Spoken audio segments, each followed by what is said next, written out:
యేసుక్రీస్తు పరిశుద్ధ నామమున కూడి వచ్చిన మీ అందరికీ వందనాలు. కొద్ది నిమిషాలు దేవుని యొక్క వాక్యాన్ని విందాం. బైబిల్ గ్రంథంలో నుంచి యెషయా గ్రంథము 60వ అధ్యాయము 15వ వాక్య భాగాన్ని చదువుకుందాం. కొంచెం సౌండ్ బెటర్. ఇది నీవు విసర్జించబడుటను బట్టి ద్వేషించబడుటను బట్టి ఎవడును నీ మార్గమున దాటిపోవుటలేదు. నిన్ను శాశ్వత శోభాతిశయముగాను బహుతరములకు సంతోష కారణముగాను చేసేదను. అందరం కళ్ళు మూసుకుందాం, తల్ల ఉంచుదాం.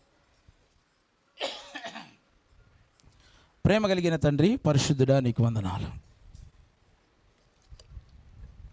ఇంతవరకు నేను స్తుతించి ఆరాధించే కృపను అనుగ్రహించారు. కూడి వచ్చిన ప్రతి ఒక్కరిని కూడా పేరు పేరు వచన దీవించి ఆశీర్వదించండి. నీ ఆత్మ స్వాధీనంలో ఉంచుకోమని ప్రార్థిస్తున్నాం.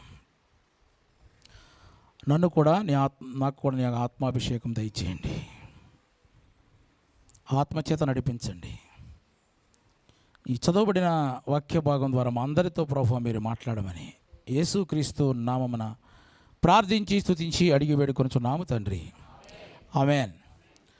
ప్రియమైన దేవుని బిడ్డలారా, ఈ చదవబడిన వాక్య భాగాన్ని మనం గమనిస్తే గనక ఇది ఒక చక్కటి వాగ్దానము రాయబడింది. దీంట్లో ఏమిటంటే గనక నిన్ను బహుతరములకు సంతోష కారణముగా నేను చేస్తానని వాగ్దానం చేస్తున్నాడు. ఎన్ని తరాలకే? ఒక తరానికా? నీ తరానికా? ఎన్ని తరాలకి? ఎన్ని తరాలకైనా స్తోత్రం. తరతరములకు, ఎన్ని తరములకైనా సరే మననంట నిన్ను సంతోష కారణముగా చేస్తానని వాగ్దానము చేస్తున్నాడు. అంటే ఒకప్పుడు అందరి చేత ద్వేషించబడిన పరిస్థితి, ఒకప్పుడు అందరి చేత విసర్జించబడిన పరిస్థితి. మనల్ని ఎవరైనా వారి దగ్గరకు రావాలంటే కనుక భయపడేవాళ్ళు. అమ్మో, వాళ్ళు ఎక్కడ ఉన్నారా, ఆమె ఎక్కడ ఉంది, ఇటు వెళ్ళకూడదు మనము.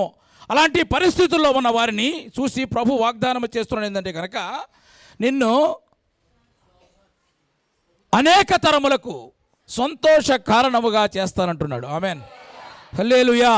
అంత మాత్రమే కాకుండా వారు ఒకప్పుడు శోధించబడినవారు, బాధించబడినవారు, ఒకప్పుడు విసర్జించబడినవారు. అలాంటి వారిని చూసి ప్రభు వాగ్దానం చేస్తున్నాడు ఏంటంటే నిన్ను తరతరములకు, అనేక తరములకంట సంతోష కారణముగా చేస్తానంటున్నాడు. ఆమేన్. కనుక నా ప్రియమైన దేవుని బిడ్డల, వాస్తవానికి అసలు మన జీవితాల్లోనే సంతోషం లేదు, ఉందంటారా? సంతోషం కొరకు రకరకాలుగా వెతుక్కునే వాళ్ళు చాలామంది ఉన్నారు. సంతోషం కొరకు దేవుని సన్నిధిని విడిచిపెట్టేసి చుట్టాల దగ్గరకు, బంధువుల దగ్గరకు పోయి వాళ్ళకి నచ్చిన స్నేహితులు సహవాసం చేసి సంతోషం ఎదుక్కునే వాళ్ళు కొంతమంది ఉన్నారు. సంతోషం కొరకు అక్రమ సంబంధాలు ఎదుక్కునే వారు కొంతమంది ఉన్నారు. సంతోషం కొరకు యవ్వన కాలంలోనే డ్రగ్స్కి అలవాటు అయిపోయి సంతోషం ఎదుక్కునేవారు చాలామంది ఉన్నారు. కానీ ప్రభు వాగ్దానం చేస్తున్నది కనుక నిన్ను అనేక తరములకు ఆయన సంతోష కారణముగా చేస్తానని వాగ్దానం చేస్తున్నాడు. హల్లెలూయా. ఒక ప్రశ్న ఏంటంటే, నీవు నీ కుటుంబానికి సంతోషకరంగా ఉన్నావా? అనేక తరములకు తర్వాత సంగతి.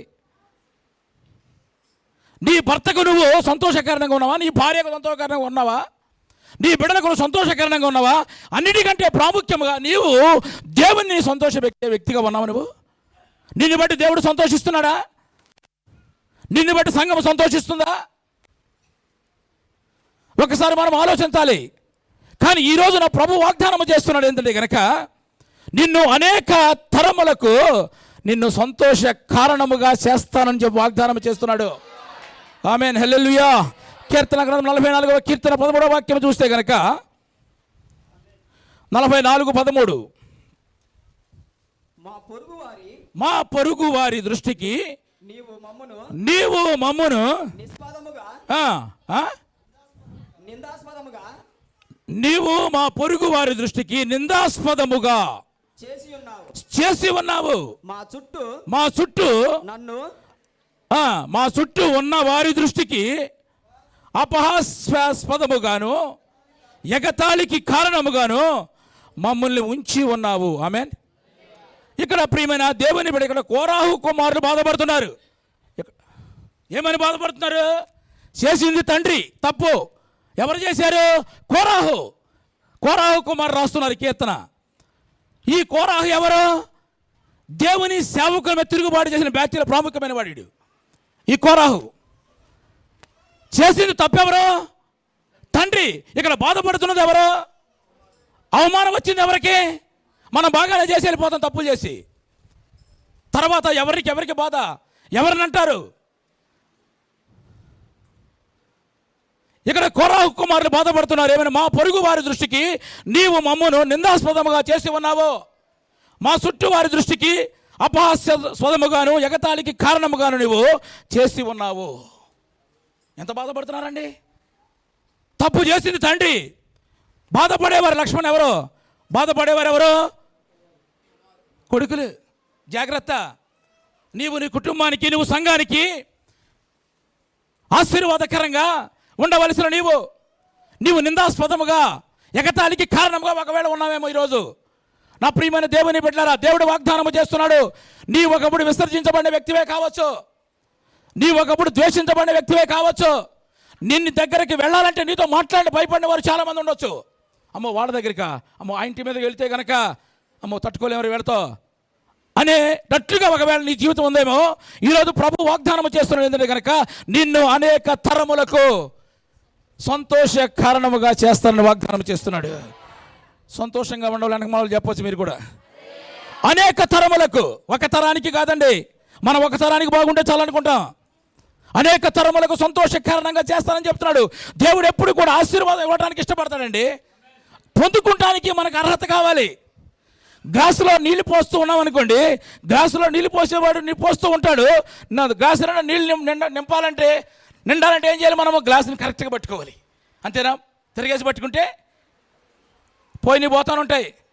ఆశీర్వాదాలు ఇవ్వాలని ప్రభు అనుకుంటాడు, కానీ ఆశీర్వాదాలు పొందుకోవడానికి కూడా మనకు అర్హత కావాలి. కాబట్టి నా ప్రియమైన దేవుని సంగమా, ఈరోజు ప్రభు వాగ్దానం చేస్తున్నాడు మనతో.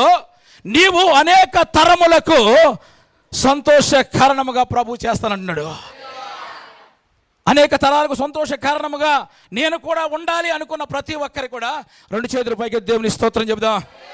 అయితే ఈరోజు నేను చెప్పాలనుకున్న మాట ఏంటంటే కనుక, నీవు అనేక తరములకు సంతోష కారణంగా ఉండాలనుకుంటే కనుక నువ్వేం చేయాలి? ఎలా ఉంటే కనుక అనేక తరాలకు సంతోష కారణంగా ఉంటావు. నీ తరానికి మాత్రమే కుదరదు, మరొక తరానికి మాత్రమే కాదు. అనేక తరములకు సంతోష కారణంగా మనం ఉండాలంటే కనుక మనం ఏం చేయాలి? కొన్ని విషయాలు ఈరోజు వాక్యం నుంచి మనం ధ్యానిద్దాం. చదవండి, లూకా సువార్త 1వ అధ్యాయం 17వ వాక్య భాగాన్ని చదువుకుందాం. మరియు అతడు తండ్రుల హృదయములను పిల్లల తట్టునకును అవిధేయులను నీతిమంతుల జ్ఞానమును అనుసరించుటకును త్రిప్పి ప్రభువు కొరకు ఆయత్తపడి ఉన్న ప్రజలను సిద్ధపరచుటకై ఏలియా యొక్క ఆత్మయు శక్తియు గలవాడై ఆయనకు ముందుగా వెళ్ళును కనుక మీకు సంతోషమును మహా ఆనందమును కలుగును. అతడు పుట్టినందున అనేకులు సంతోషిస్తారు. దేవునికి స్తోత్రం చెప్పండి. అతడు పుట్టినందున. నీవు పుడితే మీ అమ్మ నాన్న ఇంకా కొంతమంది బంధువులు, కానీ ఇక్కడ బాప్తిస్మం ఇచ్చి యోహాను పుడితేనంట అనేకులకు ఆయన సంతోష కారణముగా ఉంటాడంట. ఆమేన్, హల్లెలూయా. ఇక్కడ జకర్యా ఎలిజబెత్ అనే దంపతులు ఉన్నారు. దంపతులకు యోహాను పుట్టక ముందే దేవుడు చెప్పాడు, నీ కొడుకు పుట్టిన తర్వాత అనేకులకు అతడు సంతోష కారణముగా ఉంటాడు. ఆమేన్, హల్లెలూయా. అయితే ఇప్పుడు తల్లిదండ్రులు ఇద్దరు కూడా ఇప్పుడు యోహాను పుట్టిన రోజు నుంచి కూడా వారి తల్లిదండ్రులు ప్రతిరోజు కూడా అరే నువ్వు పుట్టడం వల్ల అనేకులకు సంతోష కారణంగా ఉంటావంట నువ్వు అని ఆ బాప్తిస్మం ఇచ్చి యోహానును చాలా జాగ్రత్తగా పెంచారు. పెంచిన తర్వాత పెరిగాడు, పెద్దవాడైన తర్వాత అరణ్యంలోనికి వెళ్ళి పెద్ద కేకలు వేస్తున్నాడు. అంటే దేవుని యొక్క మార్గాలు సరళం చేయడానికి దేవుడు అతను ఏర్పాటు చేసుకున్నాడు. మనకు అర్థమయ్యే భాషలో చెప్పాలంటే కనుక సేవ ప్రారంభించాడు. చప్పటి దేవుని స్తోత్రం చెప్పాం. పెద్దవాడైన తర్వాత అనేక తరములకు సంతోష కారణంగా ఉండడానికి దేవుడు ఇక్కడ బాప్తిస్మం ఇచ్చి యోహాను ఏర్పరచుకున్నాడు. కాబట్టి అరణ్యంలోనికి వెళ్ళి కేకలు వేస్తూ దేవుని యొక్క మార్గమును సరళము చేస్తూ అతడు సేవ ప్రారంభించి అతడు మాట్లాడుతున్న మాటలు ఏంటి తెలుసా? జనరల్గా మనం ఏం చేస్తామంటే కొత్తగా సేవ ప్రారంభించారనుకోండి ఏం చేస్తాం? మంచి మంచి వాక్యాలు, మంచి మంచి వాక్యాలు, అంత గాడ్ బ్లెస్ మీదే ఉంటుంది, అంత దేవుడు నిన్ను దీవించును కదా, మీ దుఃఖము సంతోషంగా కావాలంటే మా దగ్గర రండి. ఓ బంధకముల్లో ఉన్నవారులారా, నేను మీకు రెండంతలు ఆశీర్వాదిస్తాం రండి అని అలాంటి వాగ్దానాలు చేస్తూ ఉంటారు. అలాంటి వాగ్దానాలు పెట్టి ప్రజలను ఆకర్షించుకునేట్టుగా దేవుడు మాట్లాడుతూ ఉంటారు చాలామంది కూడా. కానీ ఇక్కడ బాప్తిస్మం ఇచ్చి యోహాను సేవ ప్రారంభించాడు. ఇతను సేవ ఎలా ప్రారంభించాడు చదవండి. లూకా సువార్త 3వ అధ్యాయము 7వ వాక్య భాగాన్ని చదువుకుందాం. అతడు తన చేత బాప్తిసం పొందవచ్చిన జనసమూహములను చూచి, సర్ప సంతానమా, అతడు తన చేత బాప్తిసం పొందడానికి వచ్చిన జనసమూహమును చూసి ఏమన్నాడు తెలుసా? సర్ప సంతానమా. ఏమంటాడు? ఎవరన్నా యాక్సెప్ట్ చేస్తారా? నేనే ఆ మాట అన్నాను అనుకోండి, ఏమంటావు? అసలు ఇక్కడేమను ఆయన పాస్టరేనా? ఆయన అనవలసిన మాట అన్నది. నేను ఎట్ట కనపడుతున్నాను? నన్ను సర్ప సంతానం అంటాడా అని మాట్లాడతాం మనం. కానీ నేనేమన్నాడు? సర్ప సంతానమా. 9వ వాక్యం చదువు. గొడ్డలి ఇప్పుడే నువ్వు మారు మనసు పొంది రక్షణ పొందకపోతే, ఇన్ని వాక్యములని కూడా నీ జీవితాన్ని సరి చేసుకోకపోతే కనుక ఇప్పుడే గొడ్డలి చెట్ల వేరు నాటబడింది అంతే, ఒక దెబ్బకి అన్నట్లుగా ఉండే ఆ మాటలు.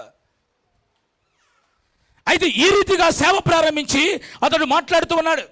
మాట్లాడుతూ ఉన్నప్పుడు ఇతని మాటల వల్ల అందరూ కూడా, జనులందరూ కూడా తిరగబడ్డారా, అంగీకరించారా?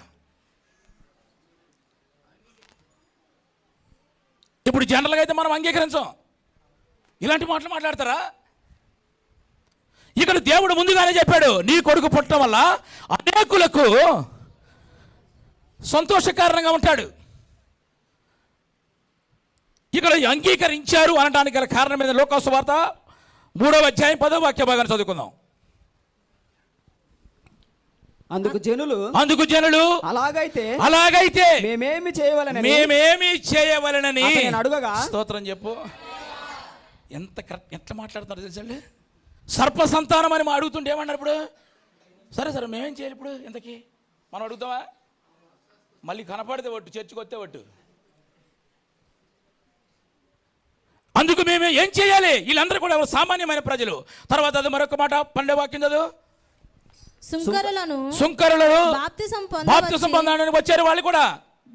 వాళ్ళు అన్నారు, బోధకుడా మేమేమి చేయాలి అంటే అతడు చెప్పిన ప్రతి మాట కూడా వచ్చిన ప్రతి ఒక్కరు కూడా అంగీకరించారు. ఆమేన్. 14వ వాక్యం చదవండి. సైనికులు మేమేమి చేయవలనని అతను అడిగిరి. ఆమేన్, హల్లెలూయా. అయితే అతను సేవ ప్రారంభించాడు. అరణ్యంలోకి వెళ్ళి కేకలు వేస్తున్నాడు. దేవుని యొక్క మార్గాన్ని సరళము చేస్తూ ఉన్నాడు. సరళము చేస్తూ ఉన్నప్పుడు ఇతనికి వాగ్దానం ఏంటంటే కనుక, నీ పుట్టుక అనేకులకు సంతోషం కలిగి చేయాలి. అయితే సామాన్యులు వచ్చారు, మేమేమి చేయాలని అడుగుతున్నారు. తర్వాత సుంకరులు వచ్చారు, అంటే పాపులు వచ్చారు, మేమేమి చేయాలని అడుగుతున్నారు. సైనికులు వచ్చారు, అంటే వీళ్ళందరూ రాజ ఉద్యోగులు అందరూ కూడా వచ్చారు. వీళ్ళందరూ ఏమడుతున్నారు? నేనేమి చేయాలని అడుగుతున్నారంటే కనుక వీళ్ళందరూ కూడా యోహాను యొక్క బోధ వీళ్ళకి ఆశీర్వాదకరంగానే ఉంది. చప్పటి కూడా దేవుని స్తోత్రం చెప్పు. అయితే నా ప్రియమైన దేవుని బిడ్డలారా, ఇక్కడ యోహానుకు పరిశుద్ధాత్మ ముందుగానే చెప్పాడు, నువ్వు సేవ ప్రారంభిస్తావు కదా, సేవ ప్రారంభించినప్పుడు నీ దగ్గరకు తండోపతండాలుగా జనాలు వస్తారు. నీ దగ్గరికి వచ్చినప్పుడు నీ ఇష్టం వచ్చినట్టుగా నువ్వు చెప్పొద్దు. నీ నోటికి వచ్చినట్టుగా నువ్వు మాట్లాడొద్దు. నువ్వు ఇదిగో నేను ఇలా చెప్పాలని ముందుగానే చెప్తున్నా. నేను చెప్పినట్లుగా నువ్వు చేస్తే, ఆమేన్, హల్లెలూయా, అంతే కదా. వాళ్ళకి నచ్చినట్లుగా చెప్తే కనుక ఏమవుతుందంటే తెలుసా? జనాలను పోగేసుకోగలుగుతాం మనం. ఈయన చెప్పింది అది కాదు. ఈయన చెప్పింది బోధ కఠినమై ఉన్నప్పటికీ కూడా వీళ్ళు వచ్చిన వారందరూ కూడా అంగీకరించారు. ఎందుకని? ఈయనకు ఉన్న వాగ్దానం ఏంటి? నీ ఇష్టం వచ్చిన నువ్వు మాట్లాడద్దు. పరిశుద్ధాత్ముడు నీ హృదయంలో ఏ మాటలు పెట్టాడో, నేను ఏ మాటలు చెప్పని ప్రజలకు చెప్తున్నానో అదే మాటలను ప్రజలకు బోధించాలి. పబ్లిక్ వచ్చారు కదా, నేను ఇష్టమైన వాగితే కుదరదని చెప్పాడు. కాబట్టి నా ప్రియమైన దేవుని బిడ్డలారా, దేవుడు చెప్పినట్లుగానే ఎవరైతే చేస్తారో వారు అనేక తరములకు సంతోషకరంగా ఉంటారు. దేవుడు చెప్పినట్టుగా నువ్వు చేస్తున్నావా? దేవుడు చెప్పినట్లుగా ఎవరైతే చేస్తారో, చాలామంది కూడా చెప్పినట్టు చేస్తావంటే ఏం చేస్తారు? తలకాయలు ఊపుతారు. కానీ చెప్పినట్లు చేయరు, చూసినట్లు చేస్తారు. దేవుని యొక్క వాగ్దానము యోహాను పుట్టక ముందే చెప్తున్నాడు, నీ కొడుకు పుట్టుక అనేకులు సంతోషకరమైనది.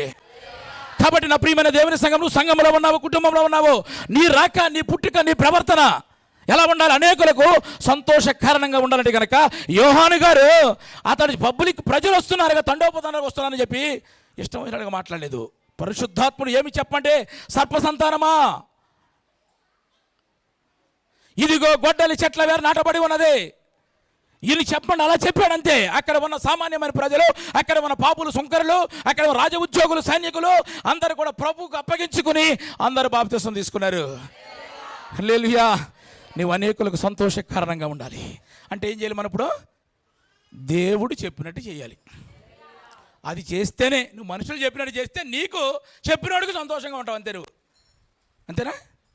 నా మాట అన్నాడమ్మా మా బ్రదరు అని సంతోషంగా ఉండొచ్చావు. నువ్వు దేవునికి సంతోష కారణంగా ఉండాలంటే కనుక, అనేక తరములకు సంతోషం కలిగజేసే వ్యక్తిగా ఉండాలంటే కనుక, నా ప్రియమైన దేవుని బిడ్డలారా, ఇక్కడ బాప్తిసం వచ్చి యోహాను వల్ల నువ్వేం చేయాలంటే కనుక చెప్పండి, దేవుడు చెప్పినట్లుగా చేయాలి. దేవుడు చెప్పినట్లుగా ఎవరైతే చేస్తారో వారు అనేక తరములకు సంతోష కారణంగా ఉంటారు. స్తోత్రం చెప్పు. రెండవదిగా చదవండి మరొక మాట, యెషయా గ్రంథం 19వ అధ్యాయము 24వ వాక్య భాగాన్ని చదువుకుందాం. ఆ దినమున ఐగుప్తులు అషీరులతో కూడా ఇశ్రాయేలు మూడవ జనమై భూమి మీద ఆశీర్వాదకరముగా ఉండును. ఆమేన్. మొట్టమొదటిగా అనేక తరములకు మనము ఆశీర్వాదకరంగా సంతోషకరంగా ఉండాలంటే కనుక చేయవలసిన పని ఏంటి? దేవుడు చెప్పినట్టు చేయాలండి, అంతే. నేను చెప్పినట్టు కూడా చేయాల్సిన అవసరం లేదు. మీరు వాక్యం ఏం చెప్తుంది అది కావాలి మనకి. అది చేస్తే నువ్వు అనేక తరములకు, అనేకులకు నువ్వు సంతోష కారణంగా ఉంటావు. మొట్టమొదటి పాయింట్. రెండవదిగా ఇక్కడ మీరు గమనించినది కనుక, ఆ దినమున ఐగుప్తు అషీరీయులతో కూడా ఇశ్రాయేలు మూడవ జనమై భూమి మీద ఆశీర్వాదకారముగా ఉండును. ఆమేన్. ఇక్కడ ఇశ్రాయేలు జనాంగము దేనికి కారణమైనది?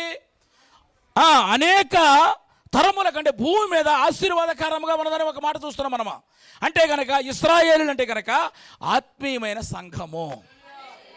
చెబుదాం అందరం, అది ఫస్ట్ చెప్పాలి అందరూ కూడా.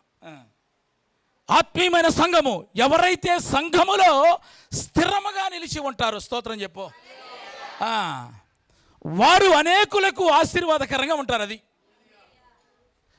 సంఘములో స్థిరంగా నువ్వు నిలిచి ఉండాలంటే కనుక సంఘము యొక్క విలువ నీకు తెలియాలి. ముందు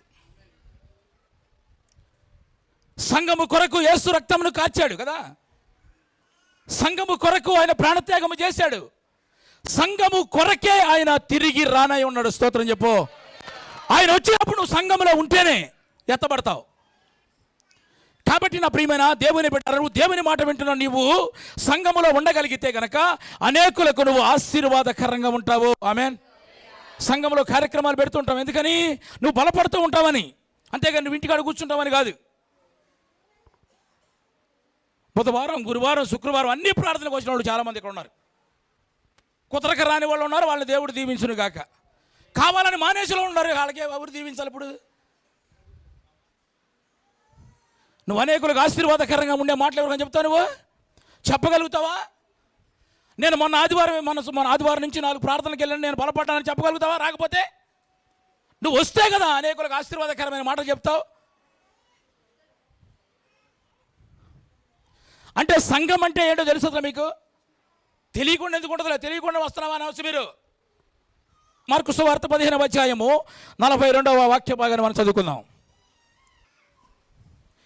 15:42 మార్కు సువార్త 15వ అధ్యాయం 42వ వాక్యం. ఆ దినము సిద్ధపరచు దినము అనగా విశ్రాంతి దినమునకు పూర్వ దినము గనుక జాగ్రత్తగా ఇక్కడ గనుక సాయంకాలమైనప్పుడు అరిమత యేసేపు తెగించి జాగ్రత్తగా అరిమత యేసేపు తెగించి సంఘానికి రావాలంటే, దేవుని దగ్గరకు రావాలంటే త్యాగం చేయాలండి.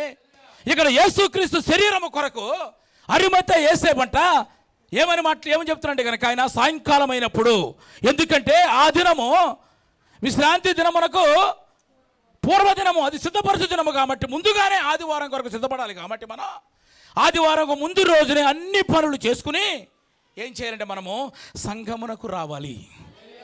ఆదివారమే నీకు అన్ని పనులు అప్పుడే పెట్టుకుని ఆదివారం 7 గంటలకు రా అని చెప్పేవనుకోండి, వాడు నేను చర్చికి ఎందుకు రానిస్తాడు? అరిమతయి యేసే ప్రాణములకు తెగించి యేసు క్రీస్తు యొక్క శరీరమును ఇమ్మని ఆయనంట బ్రతిమలాడాడంట. ఆమేన్, హల్లెలూయా. యేసు క్రీస్తు శరీరాన్ని ఏం చేసుకుంటాడు ఆయన? ఆయన చనిపోయాడు కదా. అప్పుడు ఎఫెసీయులకు రాసిన పత్రిక 1:23 వాక్య భాగాన్ని చదువుకుందాం. ఆ సంఘము ఆయన శరీరము. స్తోత్రం చెప్పు. సంఘం అంటే ఏంటి? ఆయన శరీరమే. అది ఆయన శరీరము గురించి ప్రాణములకు తెగించి అరిమతయి యేసేపు అయా ఆ దేహాన్ని నాకెమ్మని బ్రతుకులాడతాడు. విశ్రాంతి దినమునకు పూర్వదినమే, అది సిద్ధపరచు దినము. అంటే సంఘమునకు వస్తున్న మనం అందరం కూడా ఏం చేయాలండి? ఆదివారం పని చేసుకుని వస్తాం కాదు, ఆదివారం కొరకు శనివారం నువ్వు పనులు చేసుకోవాలి. అప్పుడే నువ్వు రాగలుగుతావు, అప్పుడే సంఘంలో ఉండగలుగుతావు, సమయానుకూలంగా దేవుని ఆరాధించగలుగుతాం. నువ్వు వచ్చేప్పటికి వాక్యం అయిపోయింది, వెళ్ళిపోతావు, నీకు ఎంత తృప్తిగా ఉంటుంది చెప్పండి? అదే పెళ్ళికి అనుకోండి, ఫంక్షన్కి అనుకోండి, మన ఫ్యామిలీ ఫస్ట్ ఉండాలి. స్తోత్రం. ఉండటం తప్పు కాదు, ఉండాలి, మంచిదే. మరి నేను పిలిచారు, నువ్వు ఛార్జీ పెట్టుకెళ్తావు, నువ్వు ఎంత మళ్ళీ వాళ్ళకి కట్న కానుకలు ఉంటే వెళ్ళాలి, కానీ ఇక్కడ కూడా ఉండాలి. ఈ ఆత్మీయమైన సంఘంలో ఎవరైతే స్థిరంగా నిలిచి ఉంటారో వారంట అనేకులకు ఆశీర్వాదకరంగా ఉండగలుగుతారు. ఆమేన్, హల్లెలూయా. అందుకే నా ప్రియమైన దేవుని బిడ్డ, యెరికో పట్టణాన్ని చూడవచ్చిన దైవజనులను మిద్దె మీద దాచిపెట్టింది ఎవరు? రాహాబు అని వేశ్య. తర్వాత వాళ్ళిద్దరిని పంపించేటప్పుడు ఆ రాహాబు అని వేశ్య మాట్లాడుతుంది వాళ్ళతో, దేవుడు ఈ పట్టణాన్ని మీకు ఖచ్చితంగా అప్పగిస్తాడని నాకు అర్థమైంది. ఎందుకంటే కనుక మీ దేవుడు, మీరు ఆరాధిస్తున్న దేవుడు ఎర్ర సముద్రం 2 పాయలుగా చేశాడు కదా. ఆ సంఘటనలు చూసినప్పుడు 2 పాయలుగా ఎర్ర సముద్రమును చీల్చి మిమ్మల్ని అందరినీ కూడా 6 నెలల మీద నడిపించి మిమ్మల్ని క్షేమంగా నడిపించి శత్రువు ఒక్కడు కూడా మిగిలిపోకుండా, వెంకటే బ్రదరు, శత్రువు ఒక్కడు కూడా మిగిలిపోకుండా దేవుడు కార్యం చేశాడు కదా. ఇవన్నీ నేను విన్నప్పుడు నా గుండె కరిగిపోయింది. ఎవరు మాట్లాడుతున్న మాట ఇది? రాహాబు అని వేశ్య. ఆమెకు అర్థమైంది దేవుని కార్యాలు. కాబట్టి ఖచ్చితంగా దేవుడు మిమ్మల్ని, మీకు ఈ పట్టణాన్ని అప్పగిస్తాడు. కాబట్టి నేను మిమ్మల్ని కాపాడాను కదా, ఇప్పుడు కాపాడాను కాబట్టి, మీకు ఉపకారం చేశాను కాబట్టి, మీ దేవుడు ఆ పట్టణమును మీకు అప్పగించినప్పుడు నన్ను, నా కుటుంబాన్ని కాపాడతారా? ఎంత మాట అడిగింది. అప్పుడు ఆ దైవజనులు చెప్తున్న మాట ఏంటి తెలుసా? ఎవరెవరైతే నీ కుటుంబంలో వారు రక్షించబడాలి అనుకుంటున్నావో వారందరూ కూడా ఇదిగో ఈ మిద్దె కిందకి నువ్వు రావాలి. అందరూ కూడా ఎవరైతే ఈ మిద్దెలోనికి వచ్చారో, ఈ మిద్దెకి ఏం కట్టి ఉంది? ఎర్రని తొగరపు ద్వారం కట్టే కదా. ఇదే గుర్తు అనమాట. ఎవరైతే దాని కిందకు వస్తారో వారందరూ కూడా రక్షించబడతారు. ఒకవేళ బయటికి వెళ్ళారనుకోండి, మేము వచ్చినప్పుడు దానికి మాకు బాధ్యత, మేము ఉత్తరవాదులు ఏమి కాదు. అలాగే ఆ పట్టణాన్ని దేవుడు, యెరికో పట్టణాన్ని అగ్ని చేత కాల్చేటప్పుడు ఏం చేసిందంటే కనుక రాహాబు వేశ్య వారి యొక్క బంధువులు, తల్లిదండ్రులు అందరినీ కూడా, అక్కచెల్లి అందరినీ కూడా పిలిచి ఆ మిద్దె మీదకి తీసుకొచ్చేసింది అనమాట. అంటే ఏంటి? ఇప్పుడు ఒక వేశ్య, ఒక రాహాబు మన పేరుకి వేశ్యలా కనపడుతుంది కదా, ఆమె కుటుంబానికి సంతోష కారణంగా ఉంది. చప్పటి కూడా దేవుని స్తోత్రం చెప్పు. నీవు ఎన్ని సంవత్సరాలు అయింది మనకి కదా దేవుని సంధికి వచ్చు, నీ కుటుంబానికి, నీ భర్తకు, నీ భార్యకు, నీ కుటుంబానికి, నీ సంఘానికి నీవు ఆశీర్వాదకరంగా సంతోషకరంగా ఉన్నావా? ఆలోచన చేసుకుని సరి చేసుకుంటాం మనం, అంతే. ఒక వేశ్య నా కుటుంబం అంతా కూడా రక్షించబడాలి. కాబట్టి నా ప్రియమైన దేవుని బిడ్డలారా, అంటే ఎవరైతే గనక సంఘములో స్థిరంగా ఉండగలుగుతారో నీవు అనేకులకు సంతోషకరంగా ఉంటావు. ఆమేన్, హల్లెలూయా. అనేకులకు ఆశీర్వాదకరంగా ఉండాలని, వారి ద్వారా లోకమంతా సువార్త ప్రకటించాలని 12 మంది శిష్యులను యేసుప్రభు వారు ఏర్పరచుకున్నాడండి. ఎందుకని? ఆ 12 మంది ద్వారా సువార్త ప్రకటించబడాలని, ఆ 12 మంది అనేకులకు ఆశీర్వాదకరంగా ఉండాలని, సంతోషకరంగా ఉండాలని. అయితే ఏం జరిగిందంటే చదవండి, మత్తయి సువార్త 19వ అధ్యాయం 27వ వాక్యం. పేతురు, ఇదిగో మేము సమస్తమును విడిచిపెట్టి, ఇదిగో పేతురు గారు అన్నాడు, ఇదిగో సమస్తమును విడిచిపెట్టి నిన్ను వెంబడించితిమి గనుక మాకేమి దొరుకునని ఆయన అడుగగా యేసు వారితో ఇట్లనెను, ప్రపంచ పునర్జనమందు మనుష్య కుమారుడు తన మహిమ కలిగిన సింహాసనం మీద ఆసీనుడై ఉన్నప్పుడు నన్ను వెంబడించిన మీరును 12 సింహాసనముల మీద 12 సింహాసనముల మీద ఆసీనులై ఇశ్రాయేలు 12 గోత్రముల వారికి ఇశ్రాయేలు 12 గోత్రముల వారికి తీర్పు తీర్చుదురు. ఆమేన్, హల్లెలూయా. ఈ 12 మందిని దేవుడు ఏర్పరచుకున్నాడు. వారికి ఎలాంటి ఆశీర్వాదమో తెలుసు. ఇక్కడ 12 సింహాసనాల మీద వారు కూర్చుంటారంట. కింద కాదు, 12 సింహాసనాల మీద కూర్చుంటారంట. ఆ 12 మంది సింహాసనాల మీద కూర్చున్నారంట. ఇశ్రాయేలు 12 గోత్రముల వారికి తీర్పు తీరుస్తారంట. అంత ఆధిక్యత, అంత ఆశీర్వాదకరమైన జీవితాన్ని ప్రభు వాళ్ళకి ఇచ్చి వాళ్ళని ఏర్పరచుకుంటే దాంట్లో ఒకడున్నాడు, మన ఫ్రెండ్. అపోస్తుల కార్యములు 1వ అధ్యాయం 25వ వాక్యం. తన చోటికి పోవుటకు యూదా తప్పిపోయి పోగొట్టుకొనిన ఈ పరిచర్యలోను పరిచర్య ఇచ్చాడు అతనికి.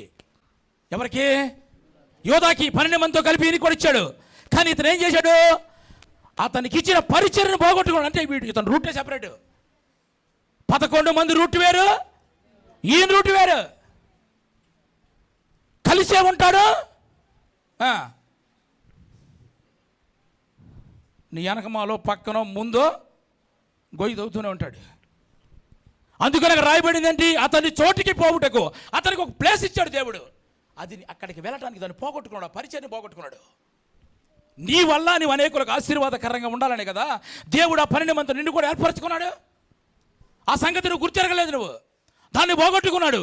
పోగొట్టుకున్నప్పుడు ఏంటంటే ఈ 12 మందితో, ఈ 12 మంది ఉన్నారు కదా, ఈ 11 మంది ఏదైనా సహవాసం ఉండదు. ఎప్పుడు కూడా బయటికి వెళ్ళాలా, వాళ్ళతో మాట్లాడుకోవాలి, యేసు ప్రభుని ఎంతగా మేయాలి. మొత్తానికి ఇదే ప్లాన్.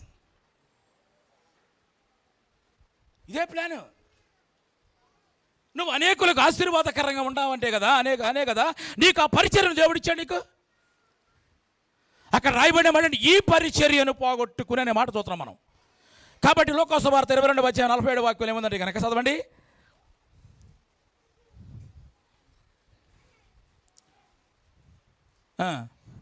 ఆయన ఇంకనూ మాట్లాడుచుండగా జాగ్రత్త వినాలి. ఇదిగో జనులు గుంపులుగా వచ్చిరి. 12 మందిలో యూదా అనబడిన వాడు వారికంటే ముందు వచ్చేసాడు. యేసును ముద్దు పెట్టుకొనుటకు ఆయన యొద్దకు రాగా యేసు యూదా నీవు ముద్దు పెట్టుకొని మనుష్య కుమారుని అప్పగించుచున్నావా? ఆయన ముద్దు పెట్టుకునేందుకు ప్రేమతో కాదు. ఎందుకు ముద్దు పెట్టుకున్నాడు రాములు పెద్ద గారు? ఎందుకు ముద్దు పెట్టుకున్నాడు? అది యేసు ప్రభు గుర్తుపెట్టాడు. ఆయన తెలవదు, అన్ని తెలవదా? మనలాగా ఉండేవాడు కాదు కదా. అంతా అయిపోయిన తర్వాత కళ్ళు తెరిచేవాడు కాదు యేసు ప్రభు. ఆయన వెంటనే ఏమైనా మాట్లాడుతున్నాడు, యోధా నేను ముద్దు పెట్టుకుని మనుష్య కుమారుని అప్పగించుకుంటున్నావు కదా అని అడిగితే ఏమైనా మాట్లాడుతున్నాడు? ఆయన చాలా కపటమైన బుద్ధి కలిగిన వాడు. అదే సందర్భంలో చూస్తే కనుక అందరూ కూడా ఇక్కడ కూర్చున్న వారిలో, ఇక్కడ ఈ బలారాధనలో పాలుపోగొస్తున్న వారిలో మీలో ఎవడో ఒక నన్ను అప్పగిస్తున్నాడు అనే మాట మాట్లాడతాడు. మాట్లాడితే అక్కడ ఉన్న వాళ్ళందరూ కూడా ఏమైనా మాట్లాడతారంటే ప్రభువా నేనా అంటారు. కానీ యోధా ఒకడు ఏమంటాడు తెలుసా? బోధకుడా. బా ఎంత కపటంగా మాట్లాడతాడు. మళ్ళీ అసలు కనిపెట్టలేవేక ఎంతగా ప్రేమిస్తున్నాడు అని అనుకుంటాం మనం. కపటంగా ఉండటానికి కాదు నేను దేవుడు ఏర్పరచుకున్నది కదా. సంఘములో నువ్వు అనేకులకు ఆశీర్వాదకరంగా ఉండాలని. స్తోత్రం చెప్పు. అనేకులకు నువ్వు ఆశీర్వాదకరంగా ఉండాలని కనుక సంఘం యొక్క విలువ తెలియాలి నీకు. సంఘములో ఉంటేనే నువ్వు ఎత్తబడతావు. సంఘము కొరకు ఆయన రానై ఉన్నాడు. కాబట్టి నా ప్రియమైన దేవుని బిడ్డ నీతో ఈ మాట గురించి చెప్పాలనుకున్న మాట ఏంటి కనుక మీరు సంఘమును ఎప్పుడు కూడా విడిచిపెట్టద్దు. కాబట్టి ప్రియమైన దేవుని బిడ్డలారా, మొట్టమొదటిగా దేవుని చెప్పినట్లుగా చేయాలి. రెండవదిగా సంఘములో మనం ఉండాలి. ఆమేన్, హల్లెలూయా. చివరిగా మరొక మాట చెప్పి చదవండి. లోకాసు వార్త 2వ అధ్యాయం 10వ వాక్య భాగం చదువుకుందాం. అయితే ఆ దూత భయపడకుడి, ఇదిగో ప్రజలందరికీ కలగబు మహా సంతోషకరమైన సువర్తమానము నేను మీకు తెలియజేయుచున్నాను. దావీదు పట్టణమందు నేడు రక్షకుడు మీ కొరకు పుట్టి ఉన్నాడు. ఆమేన్, హల్లెలూయా. యేసుక్రీస్తు యొక్క పుట్టుక అనేకులకు కాదు, ఇక్కడ ప్రజలందరికీ సంతోషకరం అంట. హల్లెలూయా. యేసుక్రీస్తు యొక్క పుట్టుక ప్రజలు ఎందుకు సంతోషకరం చెప్పండి? మనం అనేకులకు ఉంటే చాలు, ప్రజలందరికీ తర్వాత సంగతి. అనేకులకు సంతోషకరంగా ఉండాలంటే దేవుని మాట వినాలి, దేవుని యొక్క సంఘంలో మనం ఉండాలి. ఇక్కడ ఏంటంటే కనుక అనేకులకు ప్రభువు ఎందుకు సంతోషకరంగా మార్చబడ్డాడంటే చదవండి. హెబ్రీయులకు రాసిన పత్రిక 10వ అధ్యాయము 7వ వాక్యం. నేను ముగిస్తా. 7వ వాక్యం.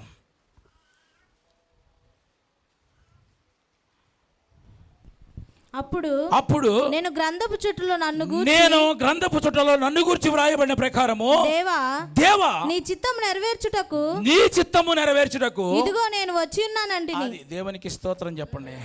అంటే ఎవరైతే గనక దేవుని చిత్తాన్ని నెరవేరుస్తారో చెప్పొచ్చు మీరు కూడా. అంటే మనల్ని మనము దేవునికి అప్పగించుకోవాలి. ఆయన యేసుప్రభువు ఏమని చెప్తున్నాడు? అప్పుడు నేను గ్రంథపు చుట్టలో నన్ను గూర్చి వ్రాయబడిన ప్రకారము దేవా నీ చిత్తము నెరవేర్చుటకు ఇదిగో నేను వచ్చా. అందుకొరకు ప్రజలందరికీ సంతోషకరంగా అయ్యాడు యేసుప్రభువు. కాబట్టి మన పుట్టుక అనేకులకు సంతోషకరంగా ఉండాలంటే దేవునికి మన జీవితాన్ని అప్పగించుకోవాలి, దేవుని చిత్తాన్ని నెరవేర్చాలి. అందుకనే రోమిలికి రాసిన పత్రిక 12వ అధ్యాయం 1వ వాక్యంలో చెప్తారు ఏంటంటే కనుక మీరు మీ దేహములను సజీవ యాగముగా దేవునికి సమర్పించుకోమని చెప్తాడు. హల్లెలూయా. కాబట్టి నా ప్రియమైన దేవుని సంగమా, నీవు అనేకులకు సంతోషకారణంగా ఉండాలని ప్రభు కోరుకుంటున్నాడు. నేను కూడా ఉండాలనుకున్న వాళ్ళందరూ ఒకసారి స్తోత్రం చెబుతాం. మొట్టమొదటిగా దేవుని చెప్పినట్టు చేయాలి మనం. రకరకాల ప్రజలు ఎంతమంది చెప్తారు, పాస్టర్ కూడా ఏదైనా చెప్పొచ్చు మీకు. వాక్యం ఏం చెప్తుంది మనకు అది కావాలి, అదే కావాలి. సునీల్ సిస్టర్ అదే కావాలి మనకు, వాక్యమే కావాలి. అంతేనా? రెండోది ఆ సంఘములో మనము నిలిచి ఉండాలి. మూడవదిగా మనము పుట్టినందుకు మనం కదా, నేను పుట్టానండి కనీసం దేవుని కొరకు నేను ఏమైనా చేశానా అనేది ఆలోచన మనకుంటే మనల్ని మనం ఒకసారి దేవునికి మనం అప్పగించుకుని దేవుని చిత్తాన్ని నెరవేర్చగలుగుతాము. అప్పుడు అనేకులకు మాత్రమే కాదు ప్రజలందరికీ సంతోషంగా ఉండగలుగుతాం. తలల వంచండి, ప్రార్థన చేసుకుందాం.